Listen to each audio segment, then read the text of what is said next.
This is an awful crime scene. Ridgeland's never had anything like this before. This is new to us, but we have a very capable investigative team, and with the assistance of MBI, I'm sure we will bring this to conclusion soon.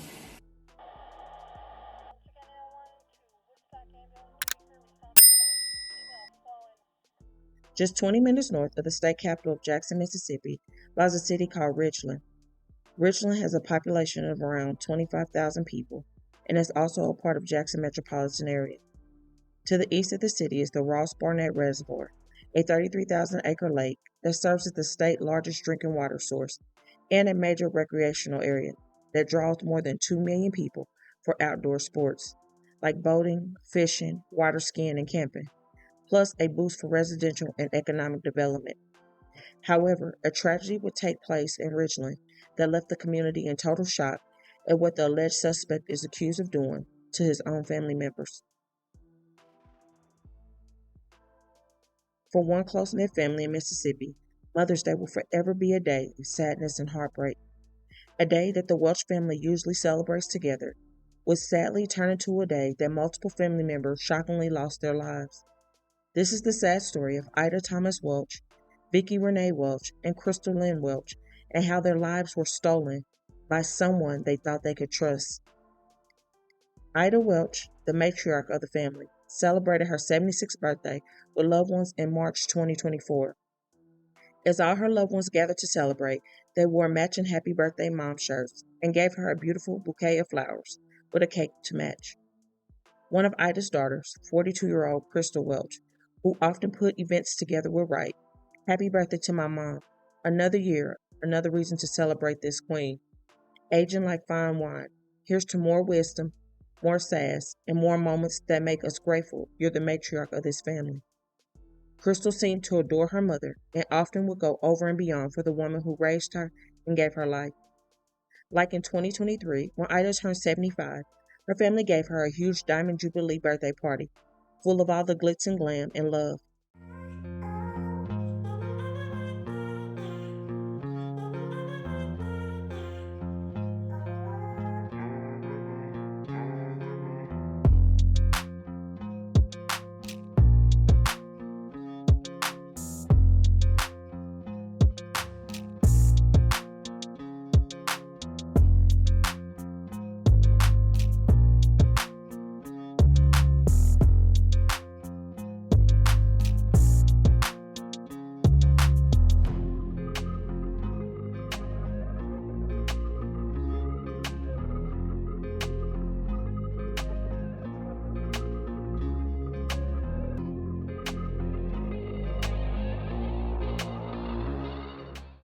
Even when it was not her birthday, Crystal appeared to always dote on her mom.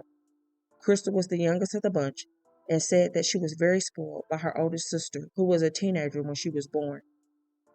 Her parents, Ida and Ivory Jr., had 5 kids total, 3 girls and 2 boys, and though there were some age gaps between them, they all appeared to be really close.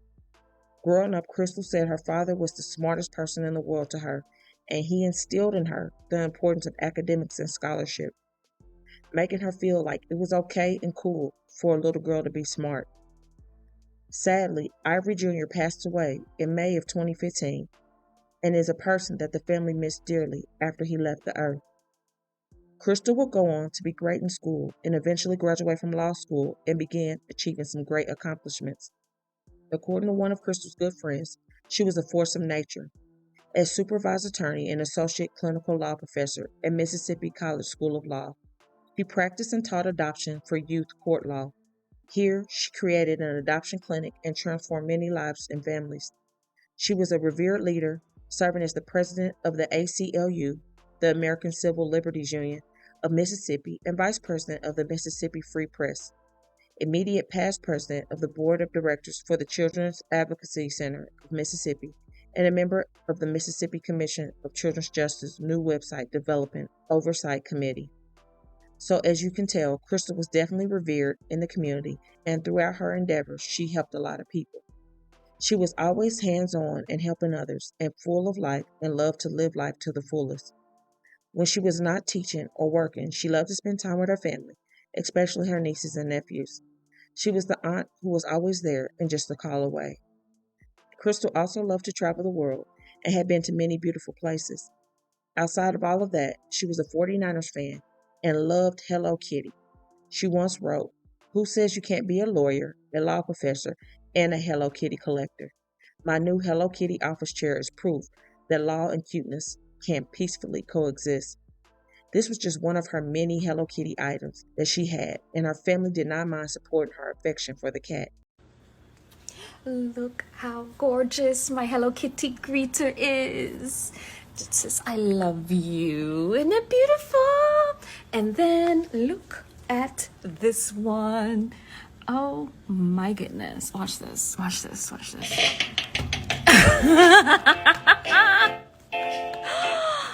Oh my gosh, I love it so much.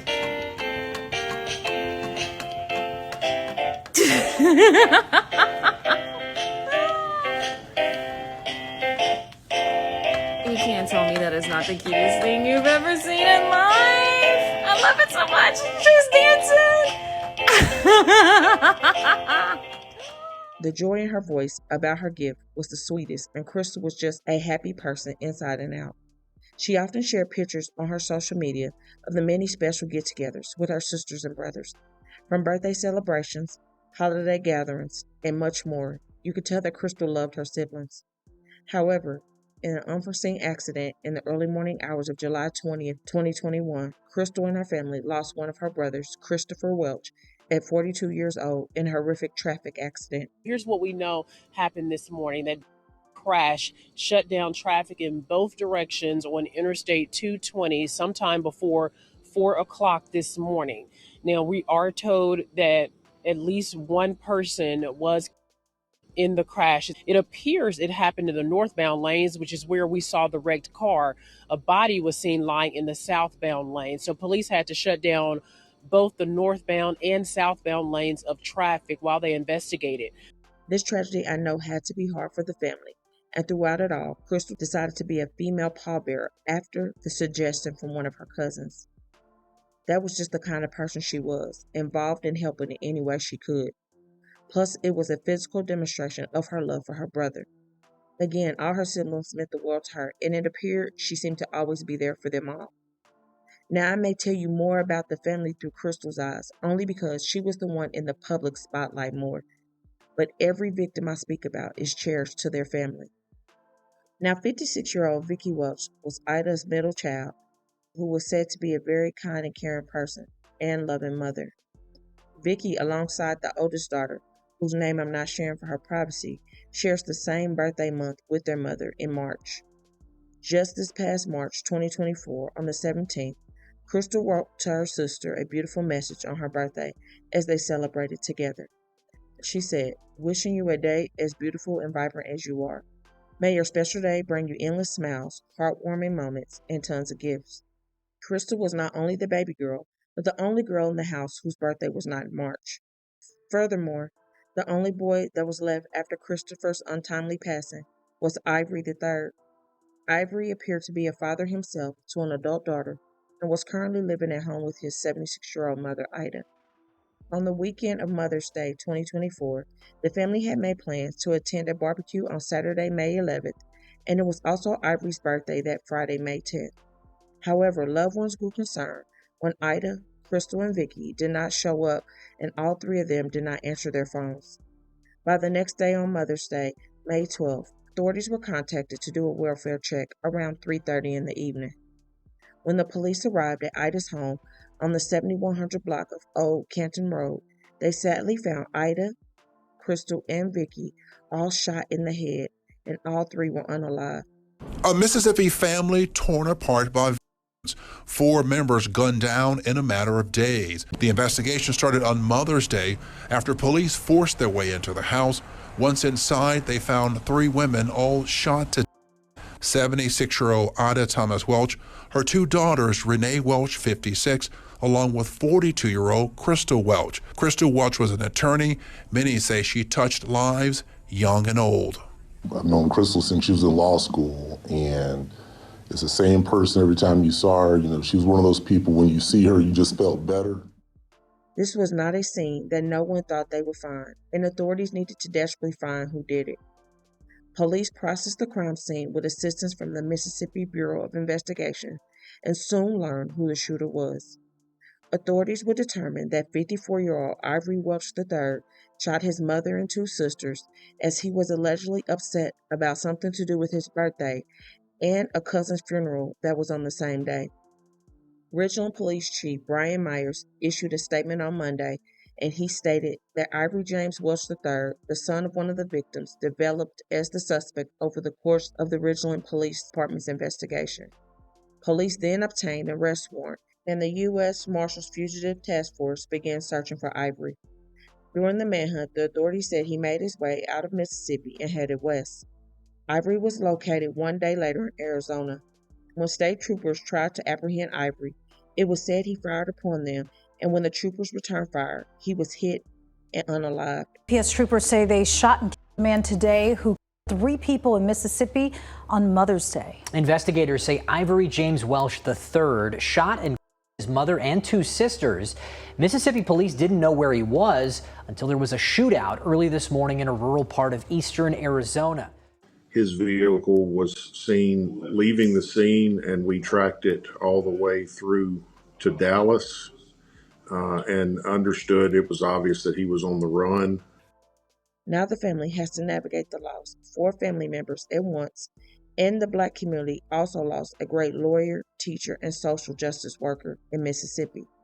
In 2020, Crystal Welch was one of the behind-the-scenes figures leading the successful efforts Mississippi's legislator to convince lawmakers to retire the old Confederate-themed state flag in favor of a completely new one that represented all Mississippians. Crystal's last post was on May 10th, and she said, "Attending graduation this morning to support our law student graduates, but left a bit early to bid farewell to my dear cousin. I never met a sweeter soul, always lit up a room the moment he entered. May he rest in peace. Cherish the bittersweet moments that remind us of life's delicate balance."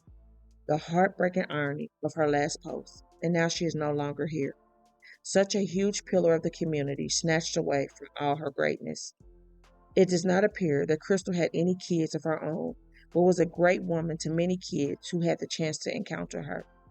As for Ida, the matriarch of the family, she appeared to be a beautiful woman of God, inside and out, who loved her children and grandchildren very much. To know that her own son, that she raised and took care of, and provided for, took her life was beyond sad to think about. Then you have Vicky, the second daughter of Ida, who also lost her life and was a beloved mother, sister, and aunt, who was said to be so sweet and caring. The oldest daughter is the only one left of the siblings to bury her mother and 3 siblings, especially since she has to deal with the suspect allegedly being her own brother who unalived the other family members. This whole story is so sad and tragic on so many levels. My heartfelt condolences goes out to the family in this beyond devastating time of loss. I just can't even begin to fathom the pain loved ones must feel. This is just a true life nightmare. So please don't forget to comment your thoughts and prayers for this family and community in their time of deep sorrow. And don't forget to hit that like button and share to make your people aware. And as always, remember to stay woke. Things change quickly.